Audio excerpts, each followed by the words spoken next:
Bonjour la Guadeloupe, bonjour la Martinique, bonjour la Guyane. Merci de nous recevoir chez vous. Nouvelle rencontre Nutrition Santé avec le docteur Louis Berthelot. Louis qui a essayé de donner un peu la pilule là, pendant les vacances et puis qui nous est revenu, plein d'usages et raisons. Bonjour Marius. C'est toujours un plaisir. Bien, Louis, la dernière fois, on a encore parlé du microbiote intestinal, mais comme on rappelle que l'intestin avec ce microbiote intestinal, c'est le poteau mitant de notre immunité, je crois que vous avez d'autres nouvelles à nous apporter par rapport à ce microbiote. D'autres nouvelles? Oui. Oui, voilà, oui. Non, parce que la dernière fois, on a plein de choses, il y a plein de choses. On a déjà abordé des choses, je pense que ce sera intéressant de revenir sur ces points importants, oui, je crois. Oui, parce que vous avez alléché avec le futur bilan qu'on pourrait faire à partir du mois de janvier à propos du pyruvate. Enfin, nous avez parlé. Hein, voilà. Vous voyez que vous m'écoutez, c'est très bien. Nous allons régler le compte après. Ceci dit, effectivement, on a parlé effectivement comment ce microbiote pouvait être au cœur de la santé. Bon, on s'imagine très bien qu'il est la base de problèmes digestifs. Quand il y a un problème digestif, on le pensait qu'il pouvait être la base de problématiques à distance, qu'elles soient asthmatiques, articulaires, cardiaques, etc. Maintenant, effectivement, les preuves scientifiques arrivent et à foison parce que la documentation scientifique, elle s'enrichit énormément. Donc, on ne peut plus effectivement faire fi de ce tube et le considérer uniquement comme un vulgaire tube. C'est un organe à part entière avec des sécrétions, avec effectivement son mode de fonctionnement et surtout son implication. Et vous vous rappelez cette première nouvelle importante que je parlais la dernière fois, c'est que l'homme, faut le considérer comme étant un super-organisme. Et cette notion, ce concept de super-organisme ne peut se concevoir que dans cette entité importante qui est une notion symbiotique entre les bactéries et l'humain. L'humain ne peut pas vivre sans les bactéries, c'est impossible. Donc vouloir nous opposer aux bactéries, c'est oublier déjà cette notion que j'appelle de mutualisation. On a besoin d'eux, ils nous le rendent bien. C'est-à-dire qu'on est formé de 90% de bactéries et de 10% de cellules. Ça, c'est au niveau des cellules. Ça veut dire, vous voyez, que le rapport, il est de 1, effectivement, à ça. On est plus bactérien que cellulaire. Mais si on regarde le génome, c'est-à-dire la quantité de gènes au niveau bactérien par rapport aux quantités de gènes au niveau humain, nous avons au maximum 30 000 gènes humains. Et là, c'est pas 300 000, c'est 3 millions. Donc c'est énorme.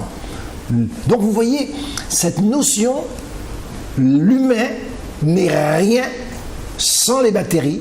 Et c'est cette notion de synergie, d'accord, de mutualisation entre la bactérie qui va faire un travail énorme et notre métabolisme pour vivre. Donc cette notion, elle est importante et c'est pour ça qu'on parle du concept de super-organisme.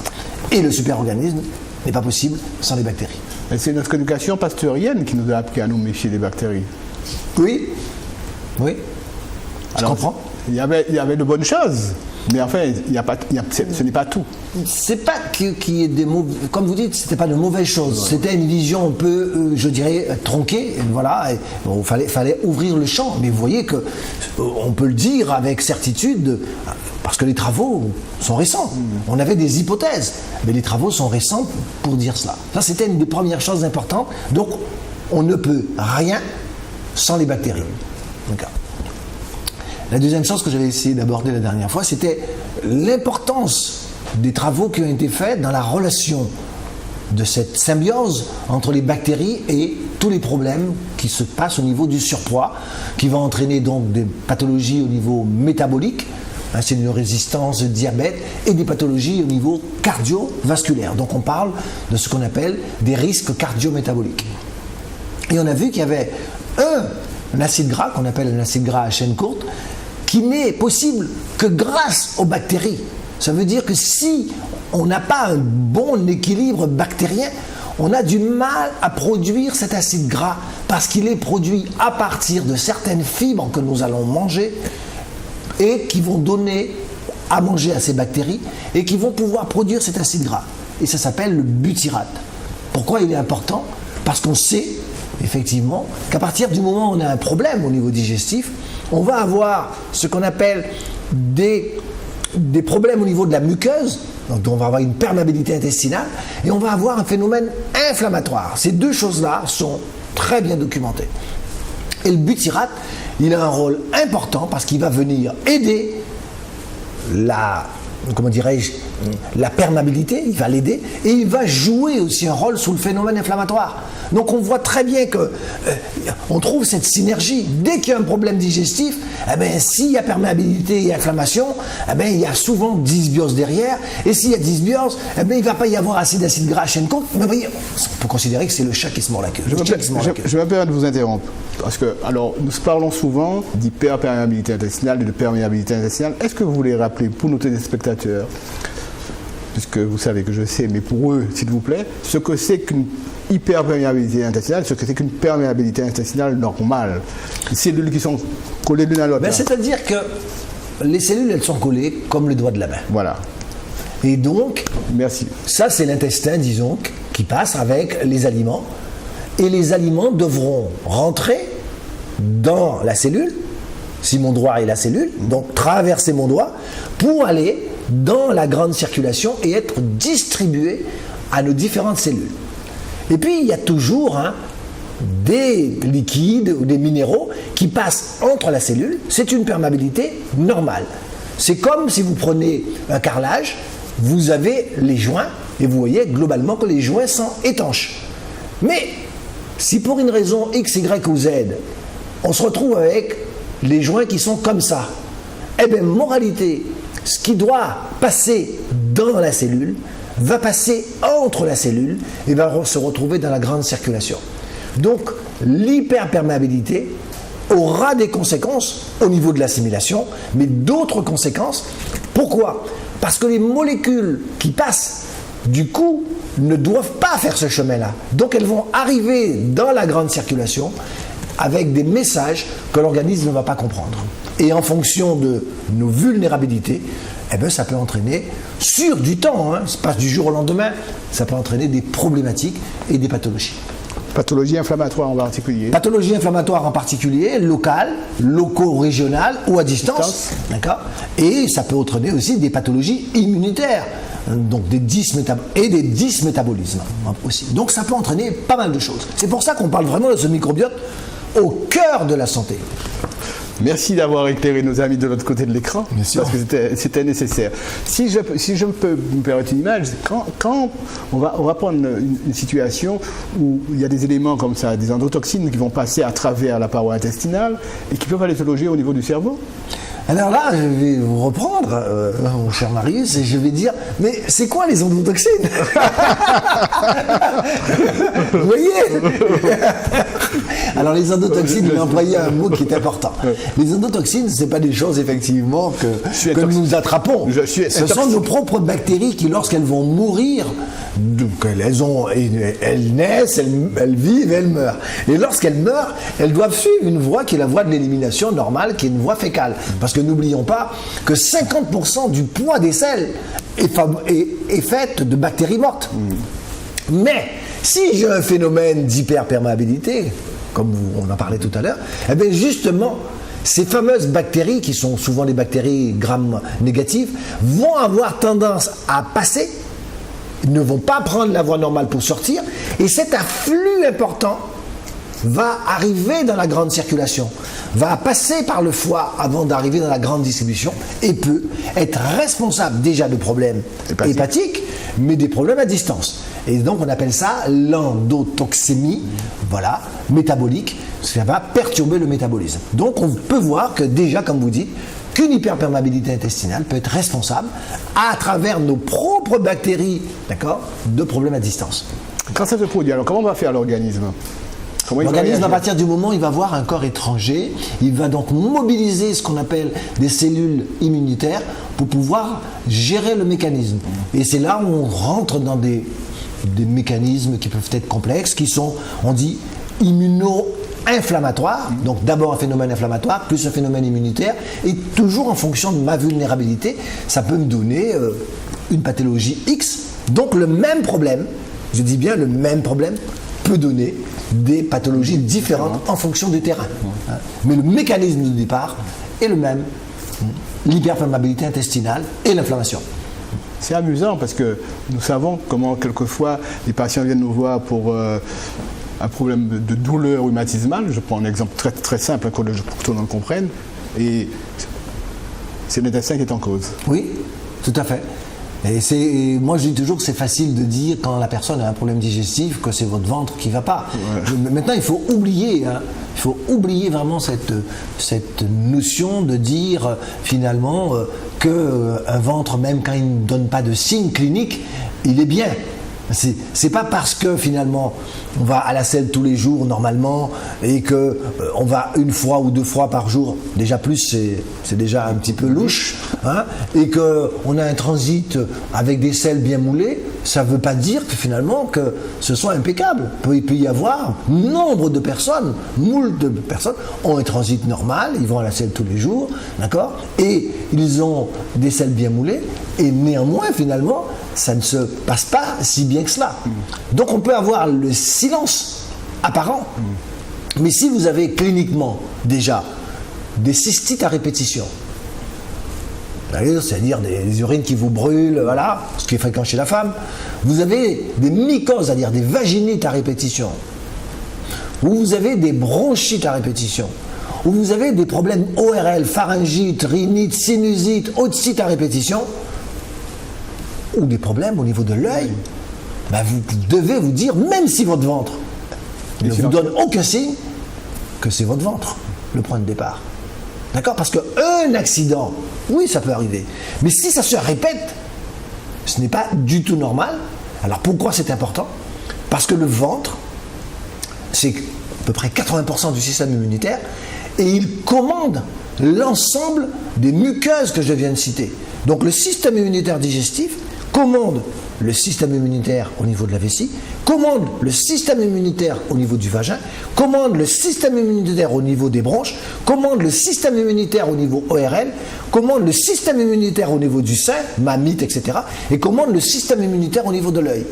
Donc vous comprenez très bien que même avec un ventre normal, apparemment, quand vous avez des signes à distance qui se répètent, c'est que le gardien, lui qui est censé chapeauter l'ensemble de ces systèmes, ne fait pas son travail. Donc il faut essayer de comprendre pourquoi. À plus forte raison si vous avez des signes cliniques du ventre. D'accord. Alors comment, des patients qui viennent comme ça là, comment on va leur dire ? Vous faites un bilan de maladie, comment on fait ça ? Déjà, il va falloir que vous preniez le temps de la pédagogie, le temps de l'explication. Oui, mais ça c'est hyper important. Et faire un petit schéma pour leur expliquer, d'accord, vous faites une cystite, vous faites deux cystites, ou vous faites une mycose, vous faites deux mycoses, vous faites trois mycoses. Oui, il faut la traiter. C'est pas parce que c'est inconfortable. D'abord, ça brûle, c'est douloureux, et puis quand ce sont des mycoses, ça gratte, il y a un prurit, et puis ça sent pas bon, etc. Donc il faut traiter. C'est pas dire la cause. Mais il faut essayer de comprendre le mécanisme pour que ça ne revienne pas. Et c'est ça que je veux dire. Oui, il y a l'urgence, quelqu'un est en train de se noyer, on le sauve de l'eau, mais si on ne veut pas qu'il se renoie, il faut lui apprendre à nager. Non, mais c'est un principe chinois qui est très simple aussi. Bon, alors cette personne-là, il faudra essayer de comprendre ce qui se passe. Et à partir de là, il faudra d'abord faire un interrogatoire, savoir d'où elle vient, où elle en est, quels sont ses antécédents personnels, ses antécédents familiaux, comprendre, je dirais, parce qu'elle n'est pas sortie du ciel comme ça. Donc elle a une filiation avec des vulnérabilités, c'est ce qu'on a tendance à oublier. Et après, en fonction de tout cela, on va proposer éventuellement un bilan, non pas un bilan de maladie, un bilan de terrain. Qu'est-ce qui se passe ? Quels sont les points forts de ce terrain ? Quelles sont ses vulnérabilités ? Et si c'est un problème, effectivement, au niveau qu'on vient de décrire, on ira d'abord regarder le ventre. On peut regarder que le ventre, mais on peut regarder aussi comment le ventre transmet le message au système immunitaire systémique. Parce que le ventre, on peut dire, c'est le périscope du sous-marin. Mais ce n'est pas le sous-marin. Après, il y a des molécules qui vont circuler. Et il y a des bilans. Et à partir de cela, on va mettre un traitement adapté qui va permettre d'éviter les conséquences et les complications à distance. Alors, comme on parle des bilans, il faut rappeler que les bilans de maladie sont des bilans qui sont des bilans de sécurité sociale et que ceux-là ne sont pas pris en charge par la sécurité sociale. Non. Les prélèvements sont faits en Martinique et en Guadeloupe. Oui, ce sont des bilans qui sont Les prélèvements sont faits dans un laboratoire. Et puis il faut avoir une formation pour pouvoir effectivement d'abord savoir les appréhender, savoir les lire et savoir effectivement à ce moment-là les conseiller. Donc ce sont des bilans qu'on appelle des bilans de prévention, donc des bilans de biologie clinique, qu'on appelle de prévention, qui sont faits effectivement en Martinique et en Guadeloupe. Et certains professionnels, il y a une liste de professionnels de santé qui savent effectivement le faire. Il y en a quelques-uns en Martinique et à la Guadeloupe. Donc on peut voir effectivement ce qui se passe au niveau du ventre, même chez des gens qui, je vous dis, apparemment vont bien. Oui, parce que l'absence de signe clinique n'est pas absence de maladie. Non, l'absence de signe clinique n'est pas absence de problème qui se passe, d'accord, et de maladie qui peut nous exploser au visage du jour au lendemain. Oui, la maladie apparaît du jour au lendemain, mais elle se construit en général lentement, voilà, sur des mois, voire des années. Alors, vous savez que nous avons traversé le mois d'octobre sur le plan national qu'on appelle Octobre Rose. On a beaucoup parlé du cancer du sein. Et est-ce qu'on peut appréhender on peut faire de la prévention de ce cancer du sein à travers un bilan de santé?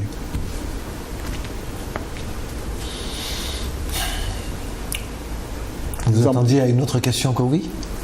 À une autre réponse que oui? Non, je connais la réponse, mais je voudrais que vous la disiez. Vous savez qu'on n'est pas prophète dans son pays. Tout ce que je vais vous demander, tout ce que vous dites, moi, je l'ai déjà dit aussi. Oui. Mais on n'est pas, voilà, mais vous savez que vous êtes attendu un peu comme le Messie ici. Hein? Oui, bien sûr.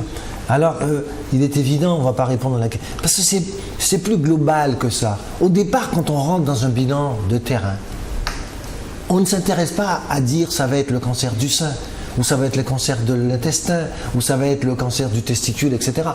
On regarde le terrain et on voit qu'il commence. C'est-à-dire, c'est comme quand vous mettez du feu sous l'eau.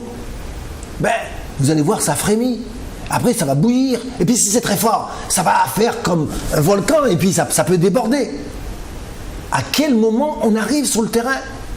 Il est calme, il frémit, il est en ébullition, il déborde. Donc il est évident que si on arrive où les choses sont en ébullition, ben, on a de bonnes chances d'avoir affaire à un terrain qui sera déjà vraiment bien perturbé. Et voilà, et les choses seront plus compliquées. Pas dire impossible, plus compliquées. C'est pareil, les gens qui viennent et qui ont déjà un cancer, c'est pas pour autant qu'on ne puisse pas faire quelque chose. C'est une vraie synergie. C'est pas, il ne faut pas faire ce que propose en médecine classique, mais il y a aussi des choses à faire sur le terrain. Qu'est-ce qui a permis l'émergence? D'accord? Donc, pour moi, ce n'est pas une opposition, c'est parfois une véritable synergie de s'occuper. Et il faut bien faire les choses. Parce que si on fait mal les choses, eh ben on peut peut-être empêcher l'efficacité d'une prise en charge chimiothérapeutique, par exemple. Voilà, elle a parfois sa raison d'être, elle a parfois son utilité. Non, au contraire, optimisons-la, empêchons les effets négatifs possibles, mais ne la gênons pas. Donc, oui, on peut faire plein de choses. Idéalement, c'est de le regarder très tôt. Moi, je dis qu'un bilan de terrain, il faut le faire quand on est en pleine force de l'âge. On peut être malade à 20 ans, hein, mais on va dire que globalement, à 20 ans, on est bien. Il faut le faire au moins déjà une fois le plus tôt possible. Pourquoi? Parce que ça permet d'avoir ce qu'on appelle un état. C'est de se dire, tiens, mais c'est pareil, hein, regardez nos photos, paf. Qu'est-ce qui permet de dire, parce que nous-mêmes, quand on se regarde, on se trouve super beau, n'est-ce pas? Super bien. Mais si on regarde la photo de 5 ans, on dira, tiens, oh, il y a un petit truc là. Oh, il y a un petit truc. C'est parce qu'on aura plusieurs états qui permet de voir que le terrain commence à glisser. Vous comprenez? Une tension artérielle, c'est ce que je disais, c'est la même chose. Une patiente récemment, elle me dit, je fais toujours 10,5 de tension. D'accord? Maintenant, je fais 12. Et puis, depuis un an, je fais 13. Oui, pas normal. Et pourtant, elle a encore une tension normale. Mais c'est pas normal. Parce qu'il y a un changement. Il y a un changement. Elle a toujours eu 10,5, 11. Déjà, elle monte à 12. Elle est à 13. Dans 6 mois, 1 an, dans 2 ans, elle sera à 14, elle sera à hypertension. Et c'est tous ces petits paramètres qu'il faut regarder. Quels sont, à un moment donné, où je suis bien, où il n'y a pas de problème, on dit 20 ans, parce que c'est un petit peu symbolique, d'accord? Eh bien, si je fais un état des lieux, d'accord, clinique et biologique, eh bien, je sais très bien qu'à partir de cet état des lieux, il va falloir tout faire pour que ça reste plus ou moins dans cet état, au niveau biologique je parle, même si les rides apparaissent, tout ça, c'est pas ça. C'est est-ce que la machinerie continue à faire le travail au niveau cellulaire. C'est ce qui est important. Alors, on n'a pas ce concept-là, de se dire, je vais faire effectivement de la prévention.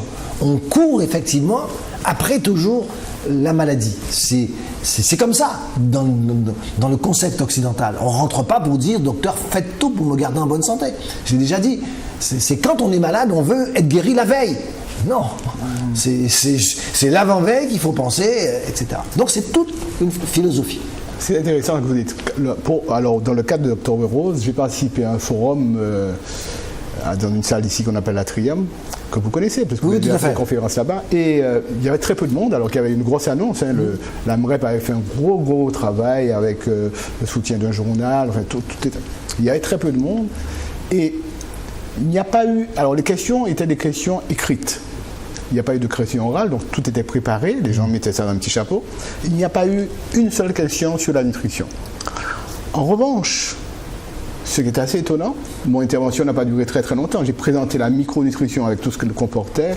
J'ai parlé des fameux bilans de façon étonnante, alors qu'il n'y a pas eu de questions sur cela. Le retour, les gens m'appellent, me demandent des précisions sur la petite intervention que j'avais faite, qui n'a pas duré très longtemps. Mais jamais les patients font une relation entre la nutrition, la micronutrition et un cancer. Mais nous sommes ce que nous mangeons. Nous sommes ce que nous mangeons. Ouais. C'est en médecine chinoise, ça m'avait beaucoup interpellé après avoir fait mes études de médecine. Donc j'ai été faire mes études de médecine chinoise. Il y a deux choses que mon cher maître m'avait dit au départ. Nous sommes ce que nous mangeons et nous sommes ce que nous vivons. Je vais vous donner un exemple très simple que la science connaît. Vous prenez des jumeaux identiques, pas des bivitellins, c'est-à-dire deux œufs séparés. C'est-à-dire le même œuf, qui est une aberration chromosomique, mais qui se passe bien, qui va donner deux enfants, donc des jumeaux. Voilà. Ils ont le même code génétique. Le même code génétique. D'accord ? Ils naissent donc avec le même capital. C'est comme si vous donnez un enfant à la naissance, vous lui dites, tiens, voilà 100 000 euros, et vous regardez ce qu'il en a fait 50 ans plus tard. Il y en a un qui sera devenu milliardaire, un qui aura mené une vie normale, un qui sera peut-être pauvre dans la rue. Eh bien, c'est la même chose au niveau génétique. Donc on sait très bien que ce n'est pas parce qu'on a un capital génétique costaud qu'on ne va pas faire une maladie. Ça ne veut rien dire. Ils ont le même capital génétique, vous les regardez à 50 ans, ils ont fait des maladies différentes. Donc on voit bien qu'on est ce qu'on mange et on est ce qu'on vit. En fait, vous venez de faire la démonstration de l'épigénétique. Ben, c'est toute l'épigénétique. C'est toute l'épigénétique. Parce que 99,5% des maladies, là où on dépense, je veux dire, pas assez, sont liées non pas à une malformation de la structure du gène, comme dans la mucoviscidose ou dans les autres pathologies. Très bien qu'on s'en occupe, je n'ai pas dit, c'est très bien, il faut s'en occuper. Mais c'est moins d'1% des problématiques. Les grosses problématiques actuelles qui tuent le plus de gens sont des maladies qui sont des maladies épigénétiques. Ça veut dire le gène n'a pas de problème, c'est sa fonction qui a un problème. Et la programmation épigénétique, elle est déterminante à un moment donné de la vie. Oui, je vous écoute. Vous le savez très bien. Elle est déterminante au moment de la grossesse. Même en périconception. Donc, et on sait, on le sait. Donc, on peut agir à ce niveau-là de façon très nette. Et après, toute sa vie, c'est pas pour autant, je ne veux pas dire que parce qu'on ne l'a pas fait avant la grossesse qu'on est condamné. Oui, bien sûr. Mais non, non, pas du tout. Mais plus tôt on le commence, eh bien, on ne fait pas ce qu'on appelle une empreinte. Et on n'a pas après à venir la gommer. Ouais. Tandis qu'après, lorsqu'il y a une empreinte, eh bien, il faut la gommer. Et la gommer, effectivement, ça demande des efforts, un investissement. Et c'est là que c'est difficile. L'histoire des jumeaux que vous venez de raconter, vous l'avez déjà raconté. Moi, je l'ai déjà reprise à mon compte quand je fais justement. J'expliquais le problème du cancer du sein à l'Atrium en disant que les femmes japonaises qui vivent dans leur environnement ont rarement des cancers du sein. Elles partent s'installer aux États-Unis. Et il peut y avoir à la deuxième génération peut-être un cancer du sein parce qu'elles ont un environnement totalement différent. Bien sûr, tout à fait. Mais c'est pareil qu'au niveau alimentaire, que les Crétois, tant qu'ils étaient en train de vivre en Crète, si vous voulez déplacer et ils changent leur mode alimentaire, là, ils auront des pathologies cardiovasculaires, etc., etc. Donc on ne peut pas, c'est tout l'intérêt effectivement, je dis toujours, de demander l'antécédent. La biologie, elle est géniale, mais vous allez expliquer la biologie à travers l'histoire de la personne. Donc connaître les petits bobos qu'elle a eus, les petits bobos à répétition, aussi les gros bobos. Ça. Et puis souvent, quand je pose des questions, je demande qu'est-ce qu'a eu vos parents? Est-ce qu'on connaît l'histoire de vos parents? Les gens ne connaissent pas. Non, jamais. De quoi sont-ils morts, les grands-parents? Parce que une problématique, je dis bien, épigénétique qui va entraîner un problème de santé, d'accord, lorsqu'il a commencé au niveau des grands-parents, il va être un petit peu plus accentué au niveau des parents et encore un petit peu plus accentué au niveau des enfants. Le problème, c'est qu'aux Antilles, on a des secrets de famille assez épouvantables et il y a des choses qu'on ne dit pas et qui se transmettent. Mais c'est vrai qu'il faut savoir qu'à nos parents, on ne demandait pas qu'est-ce qu'ils avaient et puis ça part à gagner au Timoun. Ouais, c'est ça, c'est exactement mais ça. C'est clair. Donc il faut essayer de savoir quand même. Quelquefois, il y a pu y avoir des maladies honteuses, qui étaient des maladies honteuses à l'époque, comme la tuberculose, et on n'en parle pas. Oui, mais déjà savoir de quoi ils sont morts, si c'est possible, et puis si on peut savoir l'histoire de vie, bon, c'est bien. Parce que ça permet, à partir du bilan, de voir est-ce qu'il y a une empreinte et comment on va aider la personne. Qu'est-ce que vous avez à nous dire d'autre? Bien sûr, le diabète. Vous revenez sur la place que peut jouer le ventre. Ouais, c'est très intéressant. C'est très intéressant. C'est important tout ça. C'est très intéressant. Une des choses qui a été montrée aussi, donc après qu'on ait parlé des acides gras, donc on peut faire des acides gras à court terme. Ouais. Donc on peut faire un bilan pour savoir si j'ai assez d'acides gras à court terme. Oui, ce que vous dites là est intéressant. Qu'est-ce qu'ils ont fait? Donc on revient sur l'épigénétique. Alors l'épigénétique, je vous le dis de façon très synthétique, c'est si on considère que le gène c'est ma main. Quand j'ai une maladie génétique, je vais avoir soit le doigt comme ça ou le doigt comme ça. C'est-à-dire que la structure du gène sera perturbée. Hein, j'exagère pour moi. Quand j'ai un problème épigénétique, j'ai mes 5 doigts. La seule chose qui va se passer, c'est que au lieu qu'il soit comme ça, il va être comme ça. Donc, la fonction va disparaître. Mais la fonction va disparaître, mais ce n'est pas irréversible. C'est réversible. C'est comme si j'allais chez le kiné. Mon doigt, il est comme ça et j'arrive, je fais de la rééducation et je lui redonne le mouvement. Donc l'épigénétique, mais ces phénomènes, ce que je viens de décrire, là, ce sont des phénomènes physiques.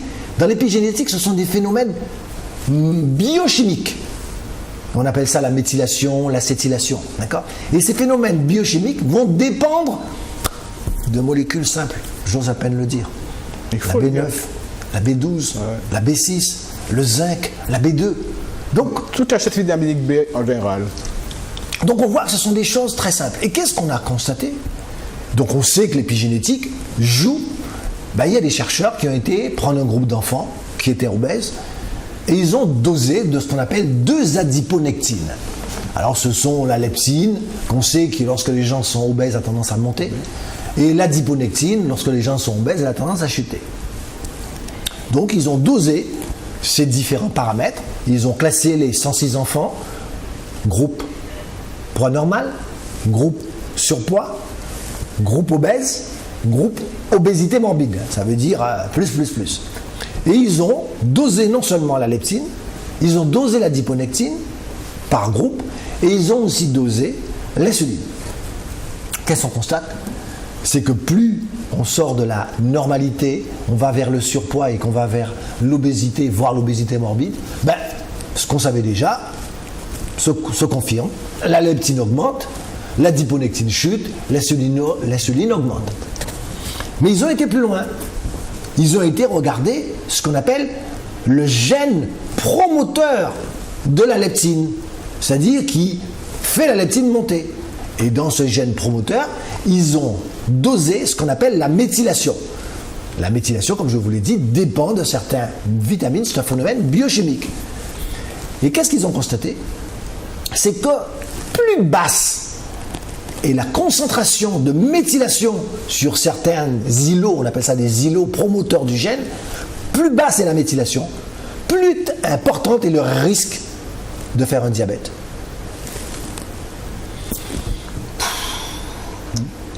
quand même quelque chose. Hein. Vous- Donc ça veut dire que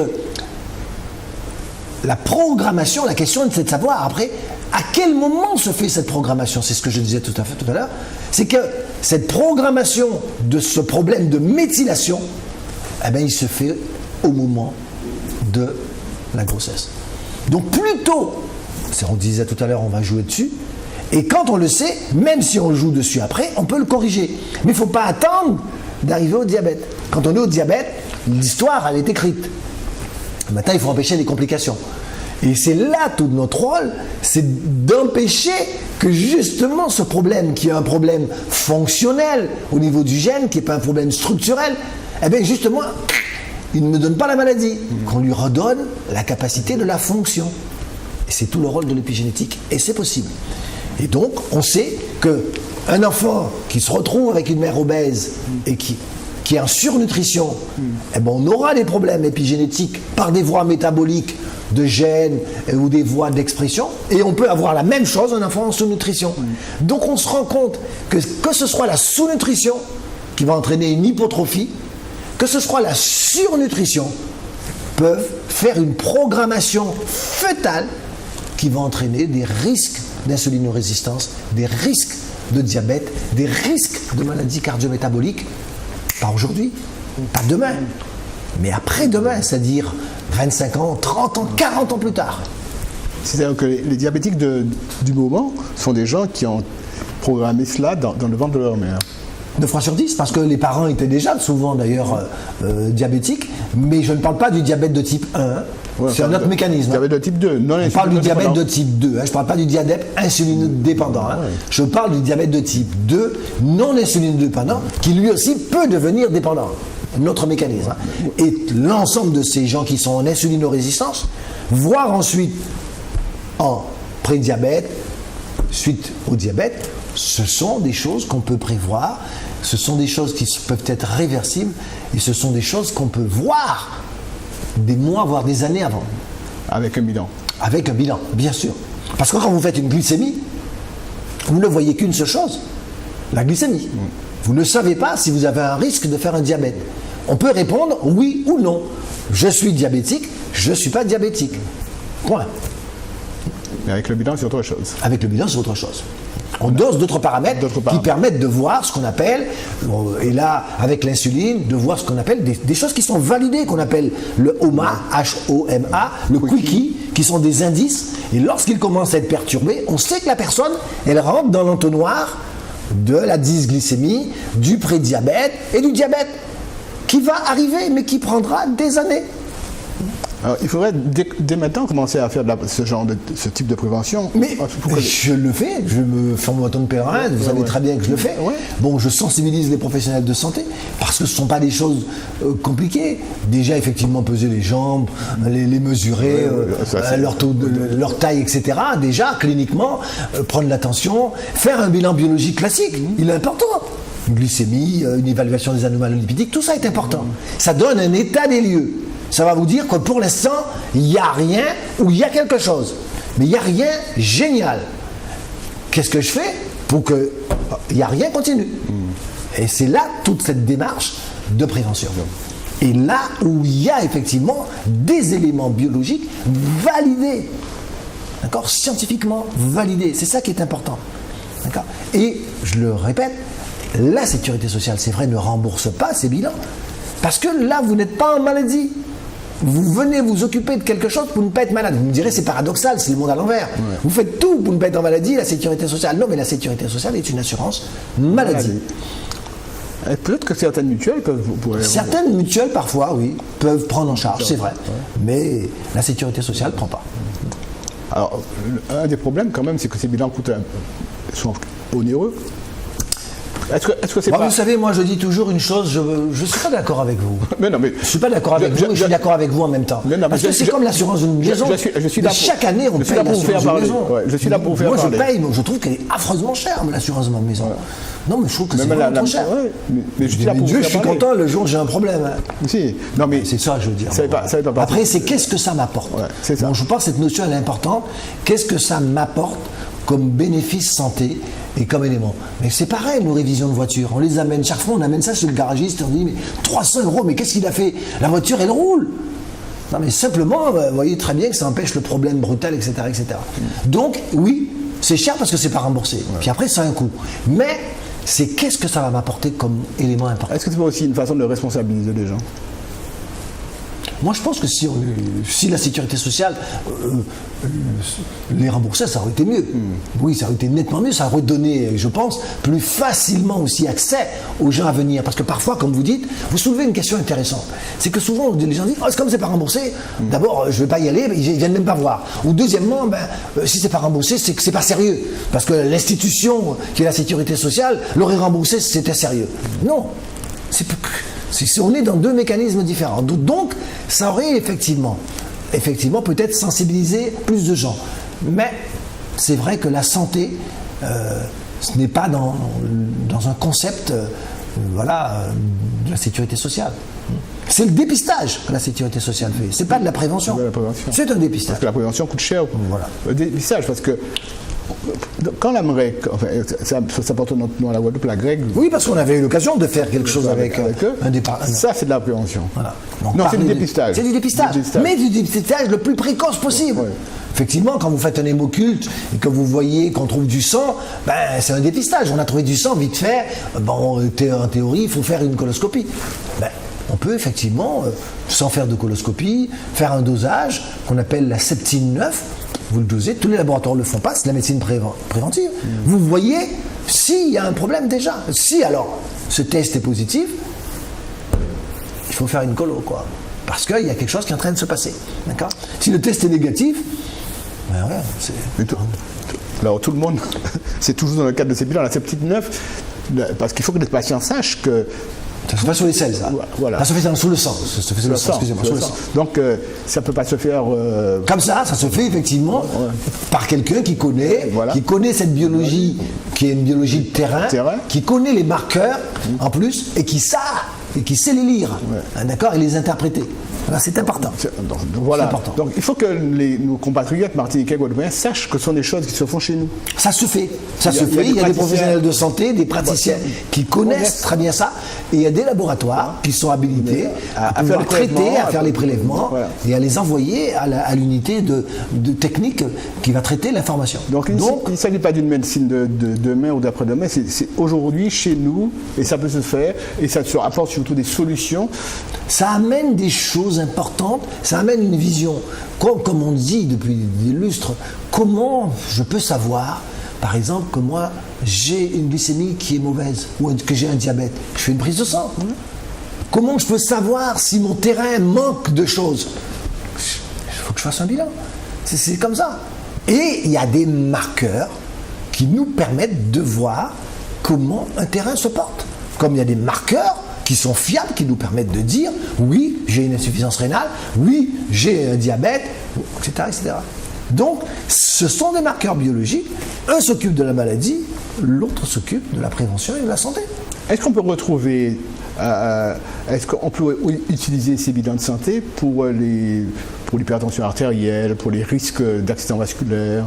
Oui. Alors, vous avez des marqueurs, même en biologie classique, pour l'hypertension artérielle, qui sont importants à regarder. C'est intéressant de regarder le sodium et le potassium sur les urines de 24 heures, et vous voyez déjà comment le métabolisme de cette personne fonctionne. Et vous verrez très bien que des gens hypertendus, même quand ils disent qu'ils ne mangent pas de sel, ils consomment trop de sel pour leur métabolisme. Donc on peut déjà regarder des choses qui peuvent aider, d'accord, même si on ne va pas déjà dans un bilan Maintenant, on peut aller dans un bilan qui va un peu plus loin. Oui, j'ai une hypertension, mais quelle est la répercussion de cette hypertension sur mon risque métabolique, voilà, potentiel. Et là, vous faites un bilan du risque cardiométabolique qui est un peu plus étendu. Non seulement vous avez déjà fait le côté purement hypertension, mais vous regardez la répercussion que ça peut avoir au niveau métabolique. Oui, c'est tout à fait possible. Puisque le risque résiduel est toujours là. Parce que vous avez un risque résiduel qui peut rester, parce qu'on peut avoir l'hypertension qui se normalise, et un risque résiduel, ça veut dire que même avec une tension normale, normalisée, pas normale, on va dire, normalisée, vous pouvez garder un risque supérieur à quelqu'un qui n'a jamais eu d'hypertension, donc qui a une tension normale. Vous aviez l'habitude d'avoir 18, on vous donne un médicament, votre tension revient normale à 12,5. Ben, malgré tout, vous avez peut-être un risque résiduel supérieur à la personne, comme vous et moi, qui avons 12 de tension, qui est toujours normal, sans médicament. Sans médication. Ouais, ils se sont peut-être étonnés de l'autre côté de l'écran. Effectivement, nous ne prenons pas de médicaments. Pour l'instant, la tension est bonne. Mais ceci dit, je peux dire que mon père était hypertendu, ma mère était hypertendue, ma grand-mère était hypertendue, ma grand-mère était diabétique. Donc je connais l'histoire et mon point de vue, mon objectif, c'est de passer sur cette terre et de finir ma vie sans diabète, sans hypertension et si possible sans risque cardio-métabolique. Pour l'instant, c'est le cas. Vous savez que nos histoires se ressemblent. Hein. Ma grand-mère était hypertendue, AVC, ma mère hypertendue AVC, diabétique aussi, mon frère hypertendu diabétique, mes neveux. Voilà. Donc nous sommes des exceptions. Ça prouve simplement aussi que même si on a la vulnérabilité, ce qui veut dire que. Mais c'est la même chose. J'ai dit tout à l'heure qu'on est riche et on peut devenir pauvre, mais on peut devenir pauvre et puis devenir riche. Et bien pour la santé, nous le sommes devenus apparemment. C'est ça que je veux dire. Donc, ce qui veut dire une vulnérabilité, ce n'est pas un déterminisme. Ce n'est pas parce que je suis vulnérable que je suis foutu. Non. Et ce n'est pas non plus parce que aussi j'ai un problème que je suis foutu. Ce que je veux dire, c'est que ça permet de faire un état des lieux. Un état des lieux, c'est de voir quelles sont mes forces et mes faiblesses, et après, comment je m'adapte à l'environnement. Il y a deux choses importantes.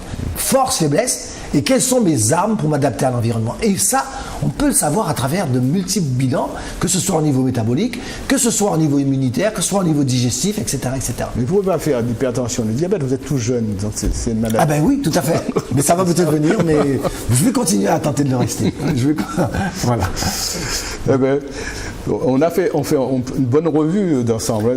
C'est important de parler de tout, de faire déjà une différence. Mais on reviendra dessus sur des choses qui sont bien, mais c'est de les mettre dans leur bonne terminologie. D'accord ? Quand je fais une prise de sang, d'accord ? Je fais du dépistage quand je fais une prise de sang classique. Je fais du dépistage. Ça a son intérêt. Bien sûr. Ça permet de savoir oui ou non. Mais comment faire pour que ce non que je viens d'avoir reste un non ? On ne répond pas à la question. Elle ne répond pas à la question. Dans 1 an ou dans 2 ans, je refais un bilan, ça répond non. Eh bien, ok.